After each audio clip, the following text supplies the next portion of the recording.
안녕하세요. 네, 반갑습니다. 강추위를 뚫고 오느라 고생 많으셨습니다. 자, 오늘 이제 물권의 소멸부터 볼 차례예요. 예, 교재에 보시면 244쪽입니다. 물권법 총론 마지막 부분인데 이번에 보면 목적물의 멸실 나오죠. 그 목적물의 멸실은 모든 물권의 공통적 소멸 사유다라고 생각하시면 되고요.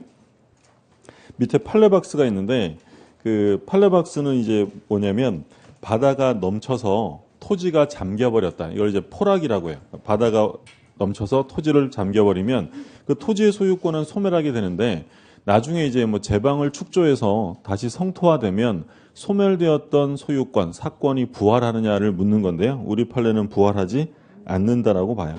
그래서 파란 글씨만 보시면 돼요. 그 포락되었다는 것은 그 당시를 기준으로 가려야 하고 밑에 그 후 제방의 축조 등으로 다시 성토화되었다 할지라도 종전의 사건이 되살아날 수 없다라고 되죠. 그것만 확인하시고 자 오른쪽에 소멸시효 나오는데 물권 중에서 소멸시효에 걸리는 것은 용익물권이다라고 되어 있죠. 거기 별표해 두세요. 용익물권이며 20년에 소멸시효에 걸린다. 그러니까 물권 중에서 소멸시효에 걸리는 물권은 뭐밖에 없냐면 용익물권만 20년에 소멸시효에 걸립니다. 그래서 우리 시험에 뭐라고 출제가 되었냐면 지역권은 소멸시효에 걸린다 이렇게 나왔어요. OX에 맞죠? 지상권, 지역권, 전세권, 용익물권이죠. 얘들은 소멸시효에 걸리고 다른 것들은 걸리지 않으니까 용익물권만 조심하시고요. 그 다음에 이제 혼동이 나오는데 혼동에 별표 하나 해두시고 그래서 물권의 소멸에서는 가장 중요한 부분이 이제 혼동이에요. 191조 1항을 보시면 동일한 물건에 대한 소유권과 다른 물권이 동일한 사람에게 귀속한 때는 다른 물권은 소멸한다. 그러나 그 물권이 제3자의 권리의 목적이 된 때에는 소멸하지 아니한다. 혼동이라는 것은 예를 들어 갑이 을에게 토지의 지상권을 설정을 해주었다. 그럼 우리 이제 지상권자로 토지를 사용하고 있다가 예를 들어 이 땅을 샀어요. 매매를 해서 이제 소유권을 취득하게 됩니다. 그럼 지상권자가 소유권을 취득하게 되면 이제 뭐가 필요 없게 되냐면 이 지상권이 이제 필요 없잖아요. 그럼 이게 소멸되는데 이때 소멸되는 모습을 이제 혼동이다라고 보여요. 혼동으로 소멸하게 된다. 뭐 간단한 거죠. 작은 권리를 가지고 있었는데 이거를 포함하는 커다란 권리를 취득하면 이건 그대로 소멸하게 된다는 거예요. 예를 들어 제가 임차권자인데 제가 열심히 일해서 돈을 벌어 그 집을 샀어요. 그럼 저는 더 이상 임차인이 아니라 소유자가 되는 거예요. 임차권은 이때 소멸되는데 이 소멸되는 것을 혼동이다라고 불러요. 그러면 이게 혼동으로 소멸되어지면 등기해야 소멸할까요? 등기 없이 소멸될까요? 이건 소멸된다고 지금 어디에 나와 있었어요? 법률에. 법률 규정에 의한 변동이기 때문에 얘는 등기 없이 소멸하게 됩니다. 그러면 이 지상권이 소유권을 취득하게 되어 혼동으로 소멸되는 건 절대적 소멸일까요? 상대적 소멸일까요? 우리가 첫 시간에 절대적 소멸과 상대적 소멸을 구별했는데 절대적 소멸이라는 건 권리가 아예 없어지는 거고요. 상대적 소멸은 나에게 없어지는 거예요. 그 권리가 이전되는 거죠. 그러면 지금 보시는 것처럼 이 지상권이 소멸되는 건 다른 사람에게 이전되는 거예요? 없어지는 거예요? 없어지는. 이런 소멸은 절대적 소멸이에요. 기억나세요?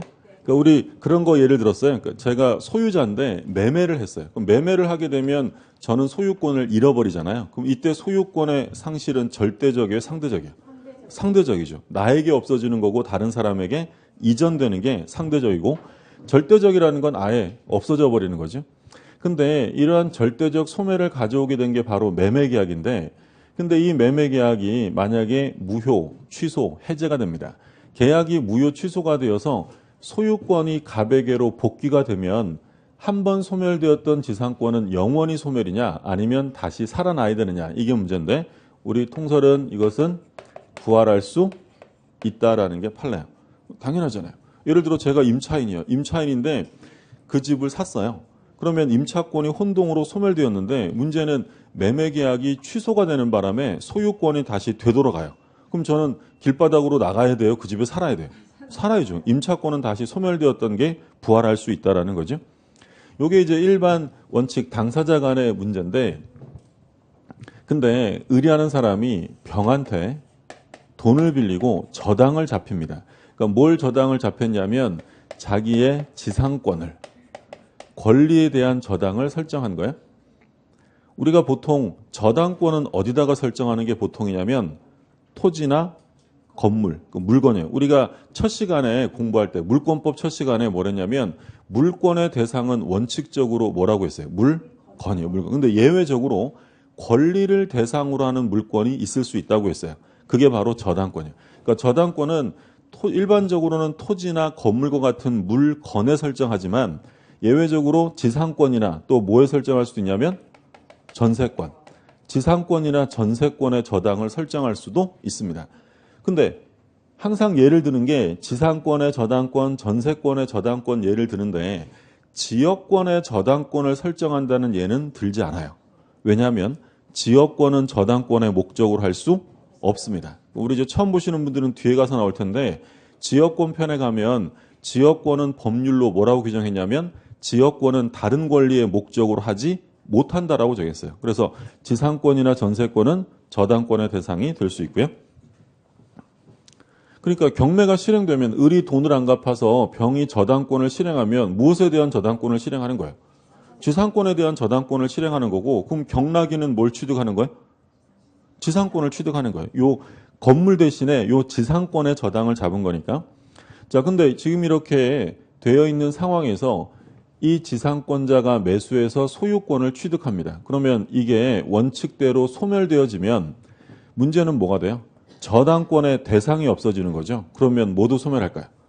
저당권도 소멸합니다. 그럼 누가 피해를 볼 수밖에 없냐면 제3자. 그래서 좀 전에 191조 1항 단서에서 이 제3자를 위한 규정을 둔 거예요.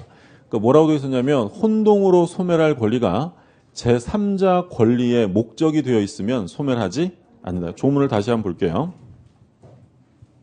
1항을 다시 한번 보면 동일한 물건에 대한 소유권과 다른 물건이 동일한 사람에게 귀속했다. 그러면 소유권과 다른 물건 중에 어느 게 더 범위가 넓은 거예요? 소유권이죠. 그러니까 당연히 뭐가 소멸합니까? 다른 물건은 소멸한다라고 되어 있고요. 그러나 그 물건이, 그러니까 소멸할 물건이 제3자 권리의 목적이 된 때에는 소멸하지 아니한다. 그럼 이건 누구를 위한 규정이에요? 제3자를 위한 규정이에요. 그래서 우리 민법은 제3자를 위한 규정, 제3자가 피해보는 걸 막으려고 혼동 소멸을 막아주는데, 근데 이제 우리 학설과 판례는 이거를 좀 더 확대 적용해서요.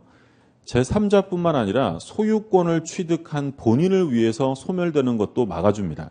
그러니까 예를 들어 이런 거예요. 건물이 있는데 이 건물에 A가 저당권을 가지고 있다. 건물 소유자는 갑이고요. 근데 이 저당권자가 갑한테 이 건물을 매수했다. 그래서 이제 A가 소유자가 된 거예요. 그러면 저당권은 어떻게 돼요? 혼동으로 소멸하죠. 자기 건물에 자기 저당이 되니까.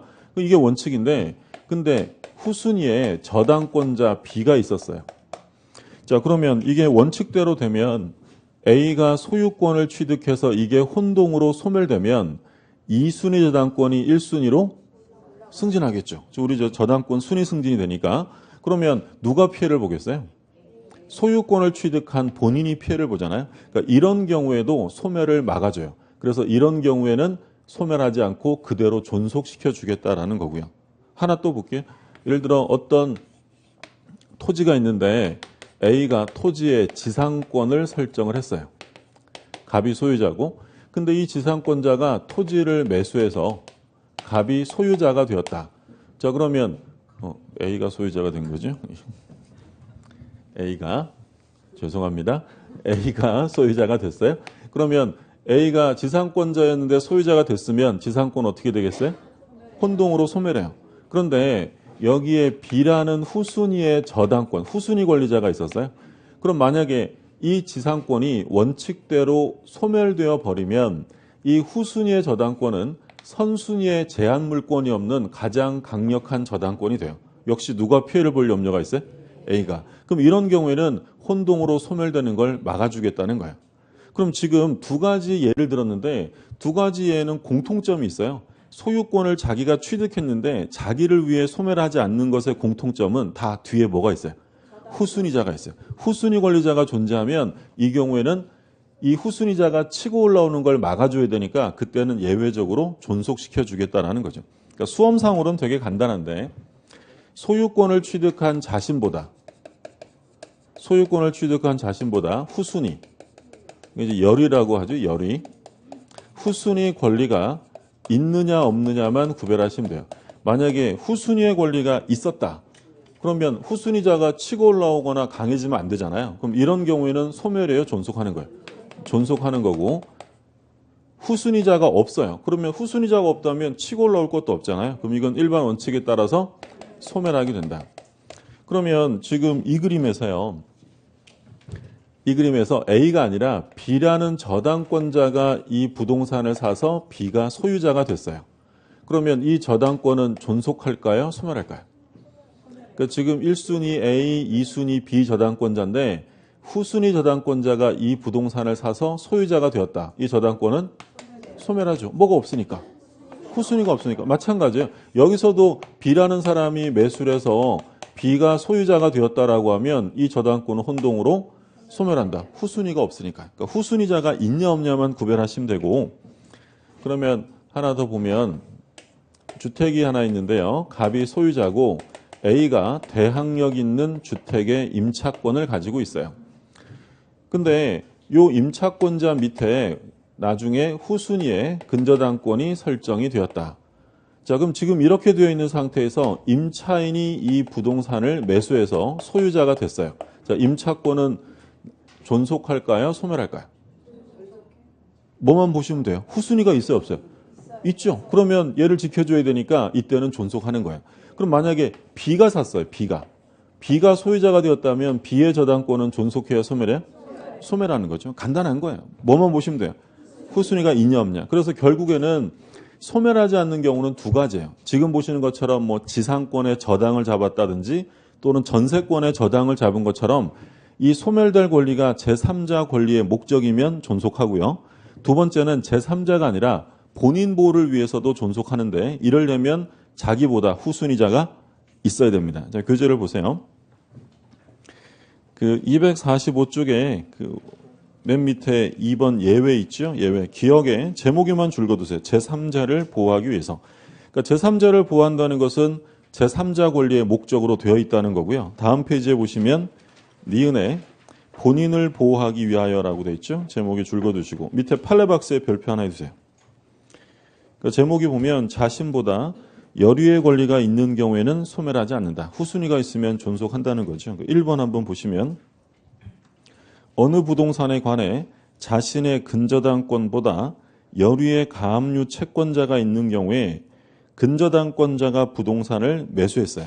자, 그러면 근저당권이 존속하냐 소멸하냐죠. 후순위가 있어요, 없어요?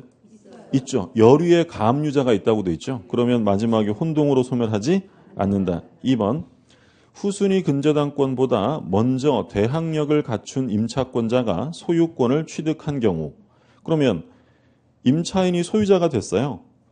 임차권이 존속하느냐 소멸하느냐를 묻는 거죠. 후순위자가 있죠. 후순위 저당권자가 있으니까 이런 경우에는 소멸하지 않습니다. 그래서 그것만 구별하시면 되고 3번은 지금 안 보셔도 되고요. 4번 보세요. 혼동으로 소멸하지 않는 권리 1번에 점유권 줄거두시고 2번에 광업권 줄거두세요. 그러니까 점유권과 광업권은 혼동의 문제가 발생하지 않습니다. 그러니까 예를 들어 점유자가 소유자가 됐다. 예를 들어 제가 물건을 훔쳐가지고 들고 다니면 뭐는 있다고 했어요? 점유권이 있죠. 근데 제가 나중에 소유자에게 돈 주고 샀어요. 그럼 점유자인 제가 소유권을 취득하게 되면 점유권은 없어져요? 둘 다 있는 거예요? 둘 다. 그러니까 점유권은 다른 권리와 얼마든지 병존할 수 있기 때문에 혼동의 문제가 생기지 않고요. 광업권도 마찬가지예요. 광업권자가 토지를 샀다고 해서 광업권이 없어지는 것은 아닙니다. 별개로 존재한다. 그래서 혼동으로 소멸하지 않는 게 점유권과 광업권이고, 자, 오른쪽에 효과는 조금 전에 보신 거예요. 혼동에 의한 물권은 절대적 소멸이고요. 그러나 혼동의 원인이 된 법률행위가 무효 취소 해제가 되면 영원히 소멸되는 게 아니라 다시 살아납니다. 부활한다라고 되어 있죠. 자, 문제 한번 볼게요. 물권의 소멸에 관한 설명으로 틀린 것인데 1번 소유권과 저당권은 소멸시효에 걸리지 않는다. OX요? 자, 아까 그 소멸시효에 걸리는 물권은 뭐밖에 없다 그랬어요? 용익물권. 그럼 소유권과 저당권은 걸려야 안 걸려? 안 걸리는 거죠. 그렇죠? 2번 물권의 포기는 물권의 소멸을 목적으로 하는 단독 행위다. 그렇죠. 그럼 등기해야 돼요? 안 해도 돼요? 포기니까 법률 행위 아니에요. 우리가 지난주에 제일 중요하게 본 게 법률 행위로 인한 변동은 반드시 등기해야 되고요. 법률 행위가 아닌 것, 법률 규정에 의한 변동은 등기를 요하지 않아요. 그럼 법률 행위라고 하면 대표적으로 계약하고 단독 행위죠. 그러면 포기는 단독 행위니까 등기해야죠. 그래서 우리가 그런 얘기도 했어요. 우리 시험에 나중에 우리 공유, 합유, 총유 볼 텐데 합유 지분의 포기. 합유 지분의 포기는 등기해야 돼요? 안 해야 돼요? 포기니까 법률 행위잖아요. 그럼 뭘 해야 된다고요? 등기해야 되고 3번 전세권이 저당권의 목적인 경우 저당권자의 동의 없이 전세권을 포기할 수 없다. 만약에 자기 마음대로 전세권자가 전세권을 포기하면 누가 피해를 보게 돼 있어요? 저당권자가 피해 보니까 안 된다는 거고요. 4번 존속기간이 있는 지상권은 특별한 사정이 없으면 그 기간 만료로 말소 등기 없이 소멸한다. 자, 용익물권의 존속기간이 만료되면 그때는 등기 없이 당연히 소멸돼요. 맞는 질문이고 5번 갑의 토지에 을이 지상권을 취득한 후 그 토지에 저당권을 취득한 병이 그 토지 소유권을 취득하더라도 병의 저당권은 소멸하지 않는다. 자, 지금 갑의 토지에 을이 지상권을 취득하고요. 그 다음에 누가 들어왔어요? 병이라는 저당권자가 들어왔어요. 근데 누가 샀습니까? 병이. 그럼 후순위자가 있어요? 없어요? 없죠. 그러면 혼동으로 소멸한다라고 해야 맞는 질문이죠. 그럼 이 똑같은 사례에서 만약에 을이 소유권을 취득하면 을의 지상권은 소멸해야 안 해요? 안 하죠. 그때는 후순위 저당권자가 있는 거니까. 그것만 좀 구별하시고. 자, 그 다음에 이제 점유가 나오죠. 248쪽에 점유권의 개념은 앞에서 봤어요. 뭐 하면 점유권이 인정된다고 했냐면 물건을 사실상 지배하면. 그럼 이 항에 보면 점유자가 물건에 대한 사실상 지배를 상실한 때는 점유권이 소멸한다. 그러나 204조 규정에 의해 점유를 회수한 때는 그러하지 아니하다. 그러니까 204조는 우리가 나중에 좀 이따 볼 텐데 점유권에 기한 반환 청구를 말해요. 그래서 점유를 빼앗기면 점유권은 어떻게 된다는 거예요? 당연히 없어지겠죠. 근데 점유권에 기한 반환 청구권을 행사해서 되찾아오면 그 점유는 소멸하지 않는다라는 거죠. 그래서 오른쪽에 뭐 사실상 지배 나오니까 참고로 보시고요. 다음 페이지에 점유제도의 예외라고 해서 이제 점유의 관념화 세 가지가 나옵니다. 1번의 점유 보조자 한 장 넘겨보시면 간접 점유 그리고 오른쪽에 상속인의 점유 이렇게 나오죠. 자, 250쪽을 볼게요. 점유 보조자 195조. 가사상 영업상 기타 유사한 관계에 하여 타인의 지시를 받아 물건에 대한 사실상의 지배를 하는 때에는 그 타인만을 점유자로 한다. 그래서 중요한 말은 스스로 지배하는 것이 아니라 첫째 줄 가운데 타인의 지시를 받았다는 거예요.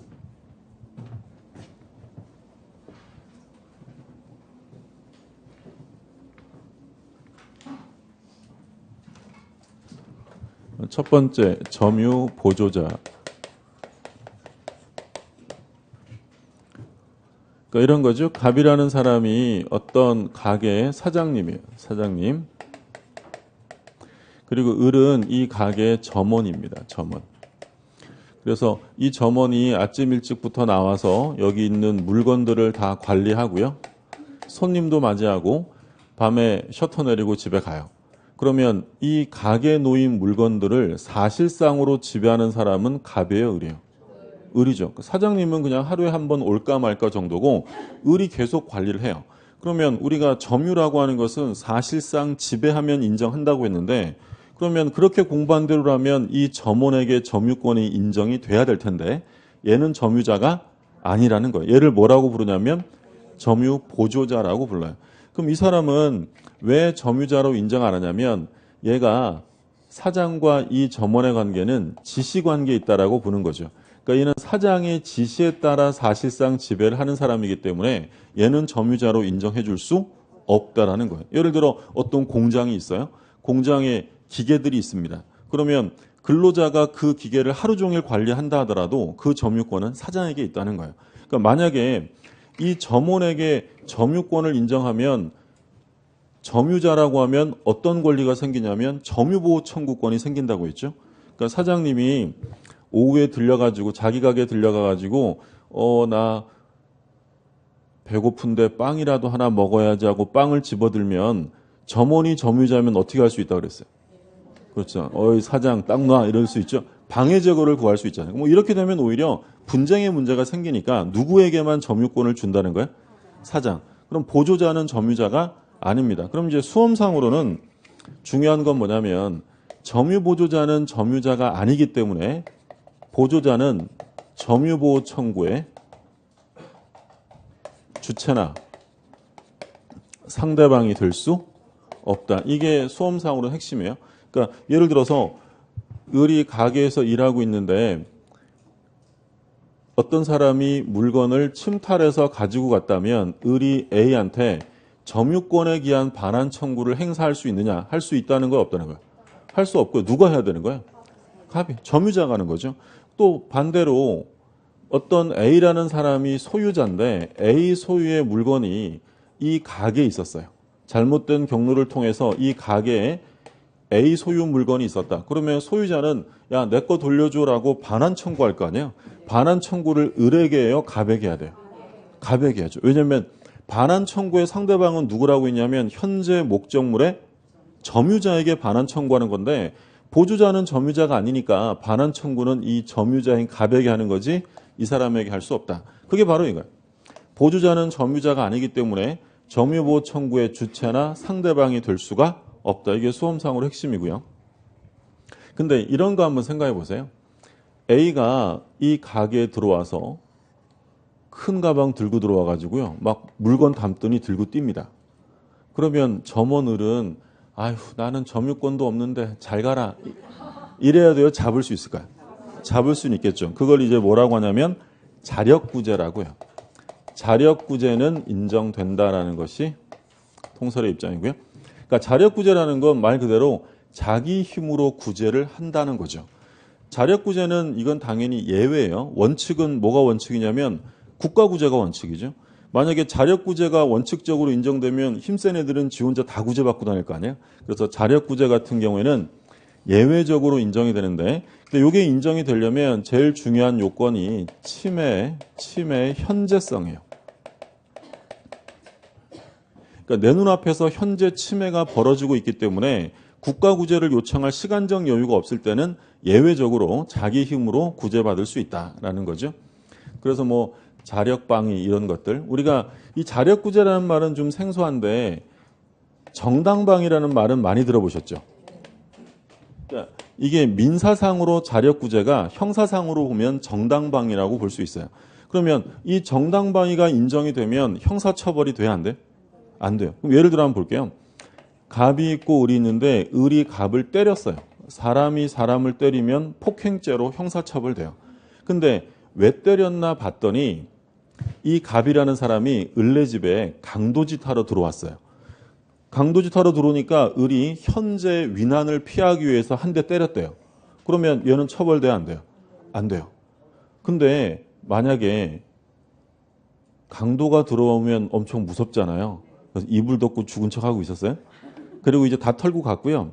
한 달 있다가 동창회가 있었는데 동창회 친구 20명 같이 고기 먹고 나오다가 갑을 발견한 거야.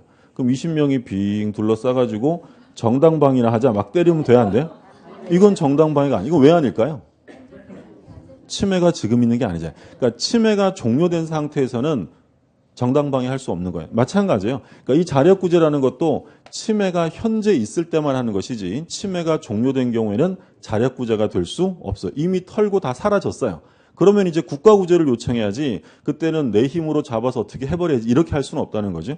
그럼 결론 점유보조자는 점유자가 아니니까 점유보호 청구의 주체나 상대방은 될 수 없지만 뭐는 가능해요? 자력구제는 가능하다. 부동산이 하나 있는데 갑이랑 을이랑 함께 살아요. 갑이 남편, 을은 아내입니다. 근데 이 부부가 A라는 사람의 소유물을 불법으로 점거하고 있는 상태입니다. 그러면 아내는 남편의 점유 보조자적 지위가 있다. OX예요. 아내는 남편의 점유 보조자적 지위에 있다. OX예요. 아니겠죠? 아내가 남편의 점유 보조자라고 하면 행복한 결혼 생활이 쉽지 않아요. 그죠? 둘은 무슨 관계라는 거예요? 지시명령 관계라는 거잖아요. 부부 관계는 대등 관계죠. 물론 옛날 판례는 아내를 점유 보조자로 본 판례도 있는데 최근에 주류적인 판례는 둘 다 공동 점유자예요. 그래서 문제가 됐던 건 A가 요 아내 철을 상대로 목적물의 인도, 명도를 청구한 사건입니다. 반환 청구했다는 거죠. 이게 되느냐를 묻는 거예요. 만약에 이 처가 점유 보조자라면 이 을을 상대로 한 인도 청구는 인정해 줄 수 없어요. 보조자는 점유자가 아니니까. 근데 공동 점유자라면 처를 상대로 인도 청구할 수 있는 거죠. 그렇죠? 우리 판례는 할 수 있다라고 보고요. 자, 그러면 251쪽에 요건이 있죠. 요건은 특별한 거 없고 그 동그라미 2번에 어떤 자가 타인의 뭐라고 돼 있어요? 지시에만 신경 써주면 돼요. 지시. 자, 그 다음에 판례가 있는데 처의 지위라고 돼 있죠. 방금 말씀드린 판례에서 끝에서 둘째 줄에 처는 소유자에 대한 관계에서 단순한 점유 보조자에 불과한 것이 아니라 공동 점유자로서 이를 불법 점유하고 있다고 봄이 상당하다라고 되어 있고요. 자, 그럼 효과 1번에 별표 2개 해두세요. 2개 해두시고 줄거두세요. 점유 보조자는 점유자가 아니므로 점유권의 효력이 인정되지 않습니다. 따라서 점유 보조자는 방해자에 대해 보호 청구할 수 없고 상대방이 되지도 않는다. 그게 이제 판례에서 다시 한번 소개되어 있고요. 2번은 줄만 거두세요. 점유 보조자에게도 점유주를 위하여 뭐가 인정되냐면 자력 구제권은 인정이 됩니다. 자, 다음 페이지 간접 점유를 보죠. 194조. 지상권, 전세권, 질권, 사용대차, 임대차, 임치, 기타의 관계로 타인으로 하여금 물건을 점유하게 한 자는 간접으로 점유권이 있다. 자, 법률 관계가 쭉 나와 있는데 뭐 지상권, 전세권 다 아시는 거고요. 질권은 우리 뭐 하면서 얘기했어요? 그래서 동산 전당포에 맡기는 거 있었죠. 질권. 그리고 임대차, 사용대차가 나왔어요. 그러니까 사용대차랑 임대차는 빌려서 사용하는 거예요.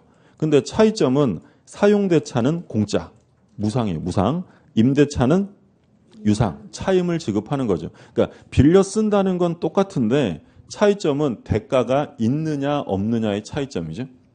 그러니까 사용대차는 유상계약이에요, 무상계약이에요? 무상계약이죠.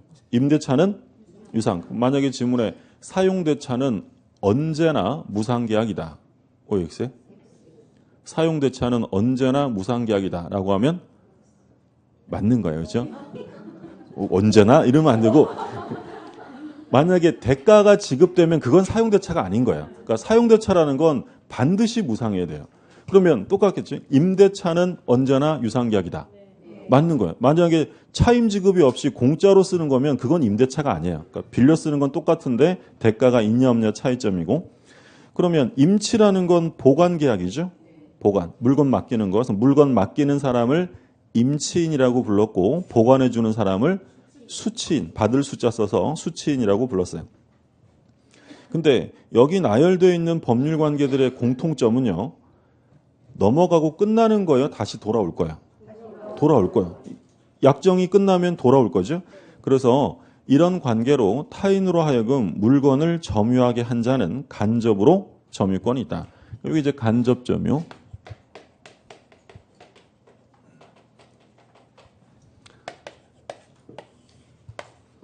갑이 을하고 임대차 계약을 합니다. 임대차. 그럼 원래 이 갑이라는 사람이 소유자였고요. 그리고 물건을 점유하고 있었는데 임대차를 통해서 을에게 물건을 사용하게 해줍니다. 그럼 이제 누가 사실상 지배하게 되냐면 임차인이 사실상 지배를 하게 되죠. 근데 임차인의 점유는 어디서부터 나왔냐면 임대인에게서 나왔고요. 임대차 기간이 끝나면 다시 누구에게 돌아갈 거예요? 당연히 갑에게 돌아갈 거죠. 그러면 요 임대차 기간 동안 갑의 점유를 상실시킬 필요는 없다는 거야. 두텁게 보호하는 게 좋으니까. 그러면 어차피 돌아올 거니까 이 갑이라는 사람에게도 점유권을 인정해 주겠다는 거야. 근데 이 물건을 직접적으로 점유하는 사람, 임차인이 있으니까 얘는 뭐라고 표현하는 거야? 간접으로 점유한다라는 표현을 쓰는 거예요. 근데 이 간접 점유가 성립되려면 지금 보시는 것처럼 갑과 을을 연결해주는 이러한 법률 관계가 있어야 돼요. 아까 쭉 나왔죠. 지상권, 전세권, 임대차, 사용대차, 임치. 이런 것들을 뭐라고 부르냐면 점유 매개 관계라고 불러요. 얘가 이제 직접 점유자를 점유 매개자라고 부르는데 이 점유를 연결해주는 관계가 존재해야 돼요. 그게 이제 뭐 임대차든 사용대차든 이런 법률 관계가 있어야 되고요. 그러니까 요 임대인은 임대차라는 매개 관계의 기초에서 돌려달라라고 반환을 청구할 수 있는 거예요, 없는 거예요? 있는 거죠. 그런 관계가 반드시 있어야만. 매개 관계에 기초한 반환 청구가 있어야 되고요. 그리고 매개 관계가 반드시 유효할 필요는 없다라는 게 통설의 입장이에요. 유효함을 요하지 않는다. 그러니까 만약에 임대차에서 목적물을 넘겨줬어요. 근데 임대차 계약이 무효였대요. 그러면 갑의 점유를 상실시키겠다는 거예요. 그래도 인정해 주는 거예요. 그래도 어차피 돌려받을 거니까 그런 경우에도 인정해 주겠다라는 거고. 그리고 매개 관계는 반드시 하나만 있어야 되느냐 아니면 여러 개 있을 수 있느냐. 그렇죠. 우리 판례는 중첩적으로 존재할 수 있다. 그러니까 을이 만약에 병에게 전대차를 해주면 매개 관계가 몇 개가 되는 거예요? 2개가 되는 거죠. 그러니까 매개 관계는 얼마든지 여러 개 존재할 수 있다. 이해되셨어요? 그러니까 간접 점유 자체가 이게 뭐 시험에 한 문제로 나올 성질의 것은 아니고 우리가 그 점유편을 공부함에 있어서 그냥 기본적인 거예요. 개념을 이해하시면 되고요. 그럼 하나 볼게요. 갑이 을한테 매매를 했어요. 매매. 목적물을 을에게 매수인에게 넘겨주었다. 그러면 이 매도인 갑은 이 목적물을 매수인에게 넘겨주게 되면 간접 점유자의 지위가 있어요, 없어요? 당연히 없죠. 왜냐하면 간접 점유라고 하려면 갑이 을에게 돌려받을 수 있어야 되잖아요. 근데 매매라고 하면 넘겨주고 끝난 거니까 얘는 점유 상실이지 간접 점유자가 아닙니다. 하나 또 볼게요. 갑이 있는데 을이 갑의 물건을 침탈, 빼앗아 갔어요. 그래서 침탈해서 물건을 가져왔다. 그럼 물건을 빼앗긴 갑은 간접 점유자일까요? 아닐까요? 간접 점유자가? 아니에요. 간접 점유자가 되려면 얘네 둘을 연결해주는 뭐가 있어야 돼? 점유 매개 관계, 임대차, 사용대차 이런 법률 관계가 있어야 되는데 이건 점유를 침탈당하여 빼앗긴 것이지 간접 점유자 개념이 아닙니다. 그러면 이제 간접 점유자에서는 꼭 기억하실 점이 간접 점유자도 점유자죠.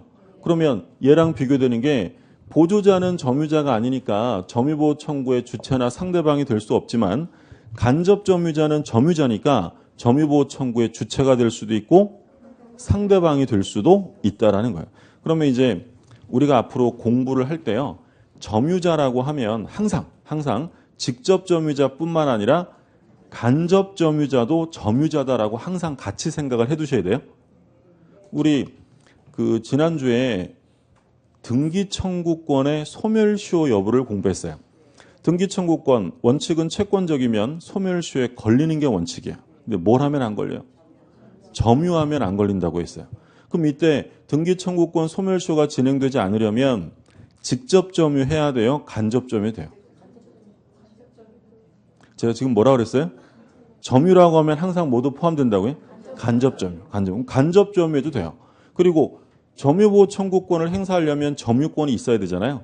직접 점유자만 돼요? 간접 점유 다 돼요. 그렇죠? 우리 나중에 또 다음 주 초나 뭘 공부하냐면 취득시효 공부할 거예요. 점유 취득시효 앞에서 보셨죠? 몇 년 점유해야 돼요? 20년간. 그럼 20년간 점유를 해야 점유 취득시효가 완성되는데 직접 점유해야 될까요? 간접 점유 될까요? 왜 약한 모습을 보여요? 네. 간접 점유해도 돼요. 간접 점유해도 20년 점유하면 시효 취득할 수 있고요. 그리고 우리 이제 담보물권에 가면 유치권을 공부할 거예요. 유치권은 점유가 생명이에요. 어떤 이유든지 간에 점유를 잃어버리면 유치권은 무조건 소멸이에요. 그러면 유치권자는 반드시 점유를 해야 되는데 이때 점유는 간접 점유가 포함되어 직접 점유만 얘기해요. 아니, 사람 말을 좀 믿으시라고요. 제가 지금 계속 무슨 얘기하고 있냐면 점유는 모두 포함한다. 간접점유도 포함한다. 그래서 지금 시험에 나올 만한 주요 사항들을 다 얘기한 거야. 전부 다 직접 점유뿐만 아니라 간접 점유죠. 믿음이 없으셔. 이 간접 점유도 점유자니까 지금 말씀드린 것처럼 우리 시험범위에서는 다 점유라고 하면 간접 점유가 포함된다라고 생각하시면 돼요. 예를 들어서 갑이 있는데 갑이 이제 을한테 임대차를 해주었어요. 임대차. 그래서 을이라는 사람이 사용하고 있다. 근데 이거를 병이라는 애가 빼앗아 갔대요. 침탈했다. 그럼 이제 병이 가져간 거죠. 그러면 이 갑이 이 병을 상대로 점유 회수, 점유권에 기한 반환을 청구할 수 있느냐. 무슨 말인지 아셨어요? 그러니까 얘가 이제 소유자였는데 얘한테 임대차 해준 거예요. 임차인이 사용하다가 이걸 병한테 뺏겼다. 그럼 임대인 갑이 얘한테 반환 청구할 수 있느냐죠? 할 수 있죠. 얘는 뭐니까? 간접점유자. 그러니까 이게 바로 간접점유자도 점유보호 청구의 주체가 될 수 있다라는 얘기예요. 하나만 더 볼게요. 그러면 갑이 이제 소유자이면서 점유자인데 을이 이것을 침탈, 빼앗아 갔어요. 그러면 갑은 소유자이면서 점유자였다면 얘한테 반환 청구 몇 개 있어요? 소유권에 기한 반환도 되고 점유권에 기한 반환도 되는데 근데 을이 이거를 빼앗아다가 병한테 빌려주었다. 병이 물건을 사용하고 있어요. 그러면 이 갑이라는 사람이 요 을한테 요 을을 상대로 해서 돌려줘라고 반환 청구를 할 수 있겠느냐? 될까 안 될까요? 그러니까 지금 우리 반환 청구는 누구라고 있어요? 현재 목적물의 점유자예요. 그럼 갑이 가지고 있는 걸 을이 빼앗아다가 이걸 병에게 빌려줬어요. 그럼 갑이 을에게 반환 청구할 수 있을까 없을까? 있는 거예요? 자, 얘가 빼앗아서 얘한테 뭘 해줬다고요? 임대차를 해준 거예요. 그러면 누가 직접 점유자예요? 병. 그러면 을은 간접 점유자죠. 간접 점유자니까 반환 청구의 상대방이 된다.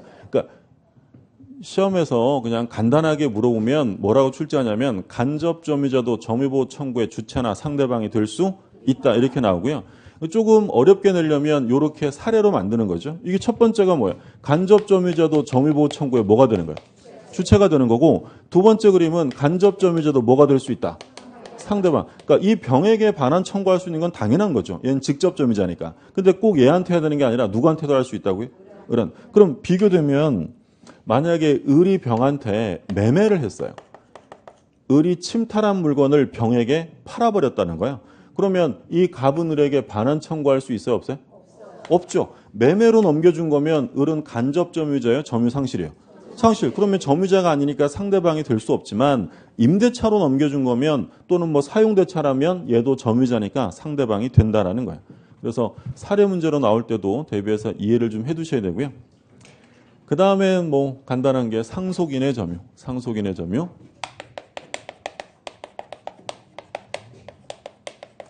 갑이 목적물을 가지고 있다가 사망합니다. 그래서 을이 상속을 받았다. 그러면 이 상속인은 이 갑의 소유권과 점유권을 승계하게 되는데요. 물건을 인도받아야 승계예요? 사망 시 승계예요? 사망 시의 승계고 을이 갑의 사망 사실을 알아야 돼요? 몰라야 돼요? 알 필요도 없는 거예요. 갑이 사망하는 순간 을의 입장에서 갑에게 이런 물건이 있는지 없는지 알 수 없잖아요. 이 집 아들이 맨날 아빠 찾아와서 아빠 뭐 남는 거 없어? 맨날 이래요. 그러니까 아버지가 이 비기 싫어가지고 건물 하나 사셨는데도 얘기 안 했을 수 있잖아요. 그래도 이 갑이 사망하는 순간 소유권과 점유권은 누구한테 넘어가요? 을에게. 그러면 이 을이라는 사람이 점유권을 취득하는 건 사실상 지배를 해야 돼요? 관념적인 거예요? 사망과 동시에 관념적으로 취득하는 거예요. 얘도 마찬가지죠. 간접 점유자도 사실상 지배하는 사람은 아니에요. 관념적으로 인정하는 거고요. 요 사장님도 점유주도 이 물건을 사실상 지배하는 게 아니잖아요. 근데 관념적으로 점유권을 인정해 주겠다. 그래서 요 세 가지를 점유의 관념화라고 부르는 거고요. 또는 점유제도의 예외라는 말을 쓰는 건 뭐냐면 원래 사실상 지배하면 점유권을 인정해 줘야 되잖아요. 근데 보조자는 지배하는데도 인정해 주지 않아요. 예외적인 거고 얘도 간접 점유자는 사실상 지배를 하지 않죠. 그런데도 인정해줘요. 이것도 예외적인 거고, 마지막으로 상속인도 사실상 지배를 하지 않지만 점유권이 인정된다. 그래서 점유의 예외라고 부르기도 하고 점유의 관념화라는 말을 씁니다. 자, 그러면 252쪽에요. 자, 성립 요건 나오죠. 간접 점유의 성립 요건인데 1번 보시면 간접 점유란 말이 나오려면 당연히 누가 있어야 돼요? 직접 점유자가. 1번의 제목에 특정인의 직접 점유. 2번에 점유 매개 관계가 있어야 한다라고 되어 있죠. 동그라미 2번에 보면 간접 점유자는 직접 점유자에 대해 반환 청구권 가지고 있고요. 3번에 보시면 매개 관계는 중첩적으로 있을 수 있으며 반드시 유효할 필요는 없다.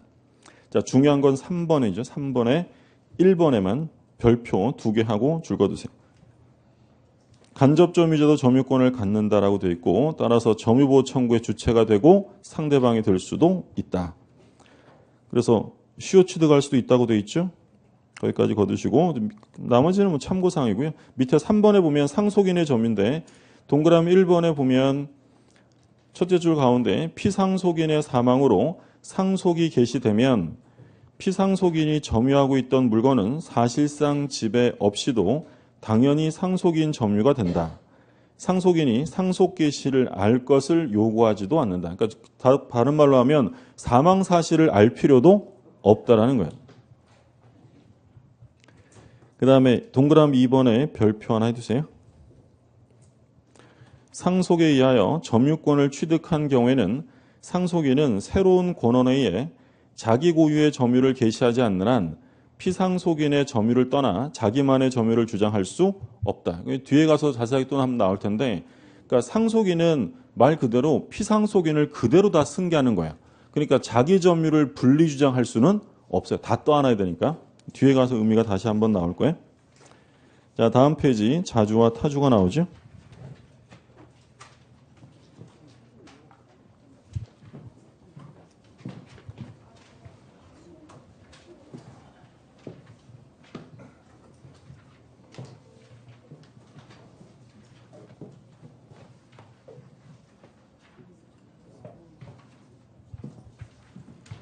자, 자주점유와 타주점유에 대한 구별인데요. 그러니까 자주점유라는 건 뭘 자주라고 불렀냐면 소유의 의사가 있는 점입니다. 소유의 의사를 가지고 있으면 자주고 소유의 의사가 없으면 타주점유가 돼요. 그러면 이거 왜 구별하느냐? 구별의 실익은 우리 민법에서 소유의 의사가 있느냐 없느냐에 따라 달라지는 게 세 군데서 나와요. 첫 번째가 무주물 선점이에요. 무주물 선점. 두 번째 이제 취득시효. 세 번째는 이제 바로 뒤에서 공부할 건데 점유자 회복자 관계에서 현존 이익만 배상하는 경우. 그러니까 전부 배상이 아니라 현존 이익만 배상하려면 선의 점유자뿐 아니라 자주 점유까지 갖춰야 돼요. 이건 뒤에서 공부할 거예요. 근데 이 셋 중에 제일 중요한 건 취득시효. 무주물 선점은 뭐 크게 중요하진 않고 이거 앞에서 우리 첫 시간에 공부했던 거죠. 예, 주인 없는 물건을 선점하면 소유권을 취득할 수 있어요. 근데 소유권을 취득하려면 뭐가 필요하다고요? 어떤 의사가? 소유의사가. 소유의사를 가지고 점유를 하면 선점에서 소유권 취득할 수 있다. 근데 선점의 대상이 되는 건 무주의 부동산도 들어가요? 무주의 동산만 돼요? 동산만. 무주의 부동산은 다 누구 거? 다 국가 거고요. 무주의 동산에 선점을 하게 되면 소유권을 취득한다. 한강에서 물고기를 낚았어요. 한강에 있는 물고기는 무주물이죠. 동산이잖아요. 그런 경우에 소유권을 취득할 때 소유 의사를 요구한다는 거고. 근데 뭐 제일 중요한 건 이거죠. 취득시효입니다. 갑이 소유자로 등기가 되어 있는데 의뢰하는 사람이 갑소유로 되어 있는 이 부동산에 대해서 소유의 의사를 가지고 자주점유죠. 소유 의사를 가지고 평온 공연하게 몇 년을 점유했냐면 20년을 점유해요. 그러면 취득시효의 요건이 완성이 되죠. 그러면 의뢰하는 사람은 20년만 점유하면 소유자여 등기해야 돼요. 등기하죠. 그럼 을은 갑에게 등기 주세요라는 등기 청구권을 갖게 돼요. 그래서 이제 을이 갑한테 아저씨, 내가 아저씨 땅을 1980년부터 2000년까지 20년간 점유했으니까 등기 주세요라고 하면 갑이 그간 고생이 많으셨어 이러면서 등기를 줘야 안 줘요? 당연히 안 주겠죠. 그럼 싸움 날 거야. 그러면 결국 을은 어떻게 할 수밖에 없냐면 갑을 상대로 취득수요를 원인으로 한 소유권 이전 등기 청구 소송을 제기하게 돼요. 반드시 소송을 제기해야 되는 거예요? 안 해도 되는 거예요? 안 해도 되는 거야. 안 해도 되는데 왜 소송하는 거야? 갑이 안 주니까. 예전에 다른 시험에서 뭐라고 그러냐면 취득수요를 원인으로 한 등기 청구권은 소송상으로 행사해야 한다. OX에. 그럴 필요 없어요. 그런데 결국 안 주니까 대부분 다 소송으로 가는 거죠. 그러면 이제 이 사람이 이 요건을 모두 갖췄다면 법원은 등기 넘겨주라고 할 거고요. 이 요건을 못 갖췄다면 을의 주장은 이유 없다. 기각합니다. 그럼 제일 중요한 건 뭐라고 했냐면 여기서 제일 중요한 건 소유의사가 제일 중요해요. 사실 평원공여는 문제되는 경우가 거의 없어요. 평원의 반대말이 뭐였냐면 폭력, 강포 이런 거고요. 공연이라는 것은 공공연하게 드러내놓고 이런 거잖아요. 반대말로 하면 은비, 숨겨서 비밀로 점유하는 거예요. 웬만하면 평온하고 웬만하면 공연하기 때문에 평온 공연이 깨지는 경우는 거의 없어요.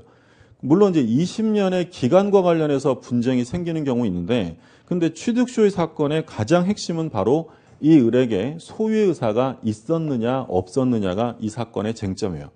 그럼 이제 법원에서는 80년에 왜 점유하셨어요? 그랬더니 을이 뭐라고 했냐면 내가 돈 내고 샀었어요. 돈 내고 샀는데 등기를 내가 깜빡했네 이럽니다. 그러면 돈 내고 샀다. 매매를 했다라고 하면 소유의 의사가 있어요 없어요? 당연히 있죠. 또는 증여를 받은 거예요. 아니면 내 땅이랑 교환한 거예요. 이런 사실이 밝혀지면 이건 뭘로 되냐면 자주로 인정이 돼요. 근데 20년 전에 왜 점유하셨어요? 했더니 빌렸지 이럽니다. 임대차, 사용대차, 전세권. 자, 이런 사실이 밝혀지면 얘는 소유사가 객관적으로 있는 거예요, 없는 거예요? 없죠. 빌려 쓰는 사람이잖아요. 그럼 이건 자주가 아니라 타주예요. 그러면 우리 판례는 자주점유인지 타주인지를 구별하는 기준이요.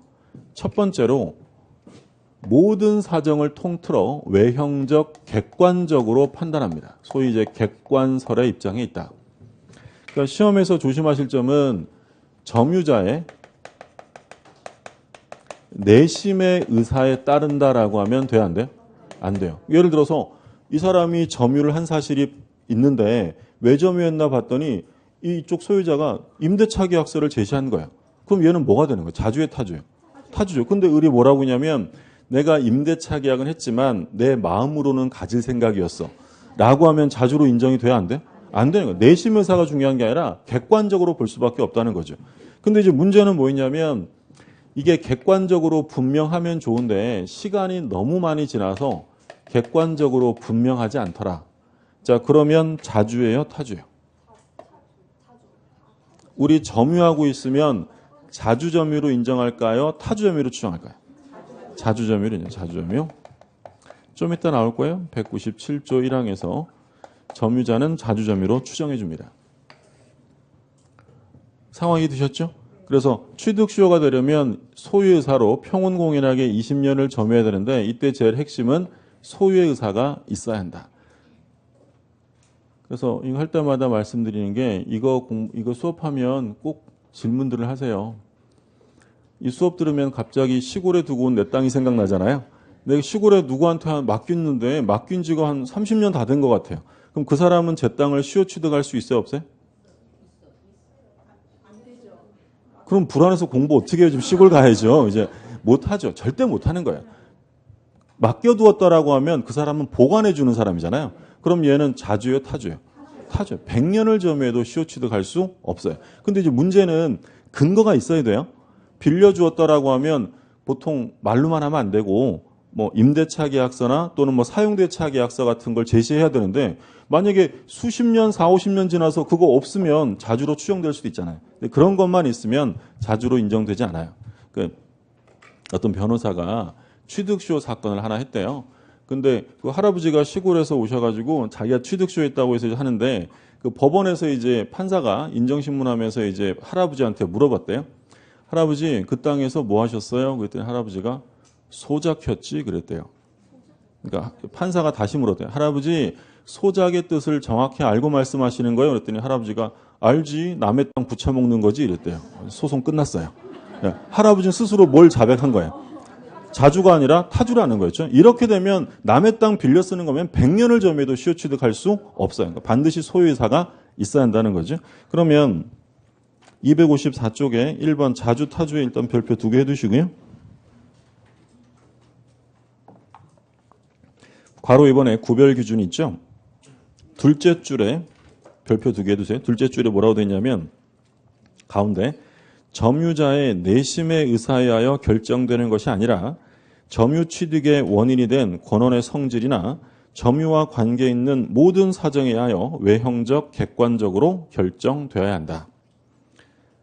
따라서 점유 권원이 매매, 교환, 증여면 자주예요. 그렇죠? 읽어봐도 자주잖아요.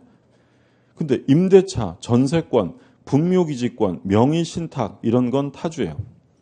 여기서 이제 분묘기지권은 나중에 우리 지상권 가면 공부할 거야. 그 분묘기지권은 우리 뭐 중개사법 시간에도 공부하잖아요. 소유할 의사, 그 땅을 소유할 의사로 점유하는 거예요? 아니면 그 땅을 이용할 의사인 거예요? 이용하는 거죠. 남의 땅에다가 분묘 설치하고 이용하는 권리잖아요. 이건 자주가 아니라 타주고. 그리고 명의신탁. 갑이 을에게 명의신탁을 했대요. 그럼 명의신탁을 하면 이거 보관해주는 애가 뭐예요? 수탁자. 그러면 수탁자가 이거 점유할 때는 자주예요? 타주예요? 타주죠. 얘가 맡긴 거 얘가 보관하는 거잖아요. 그럼 이걸 점유할 때는 당연히 소유사가 없는 타주점이고요. 그러니까 명의신탁에서 수탁자는 100년을 점유해도 시효 취득할 수 없는 거예요.